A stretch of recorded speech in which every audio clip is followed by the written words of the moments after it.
د کندهار د جګړې وروستی حال ځانګړي ځواکونه او کمانډویان کندهار ته رسیدلي دي.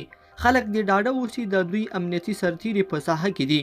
د کندهار د امنیت امیر سمنوار غورځنګ اپریدي د کمانډو ځواکونو د قومندان او نورو ځواکونو سره د جنگ په سیمه کې دي. حالت د سمیدو لوري ته روان دی.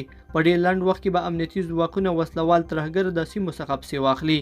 کندهاري کمانډو ځواکونو له سور صلیب څخه غوښتنه کړې چې د بېګا شپې وژل شوو طالبانو مړي راټول او سمبال کړي. بلخوا د کندهار امني قومندان لوی پاسوال محمد سالم احساس د جنگ په لومړۍ کرښه کې د کندهار ښاریانو ته د امنیت ډاډ ورکوي. د کندهار امني قومندان لوی پاسوال محمد سالم احساس او د امني قومندانۍ د امنیت سمنیار غورځنګ اپریدي د نورو ګډو امنیتي او دفاعي ځواکونو سره یوځای د کندهار میر بازار ته رسیدلي دي او هلته یې د طالب ترهګرو په وړاندې تصفوي عملیات پیل کړي دي.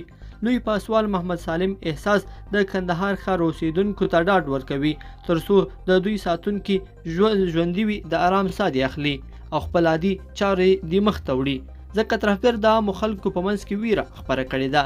امني قومندان وایي چې ډېر ژر به د امنیتي ځواکونو د لاس څخه وتلې سیمې بیرته بیا ونیسي. لیدونکو په دې هیله چې دا مطلب به مو راسره تر پایه پورې لیدلی وي. که مو دغه ویډیو خوښه شوې ویډیو لایک کړئ او چینل سبسکرایب کړئ. تر بیا ښه وخت.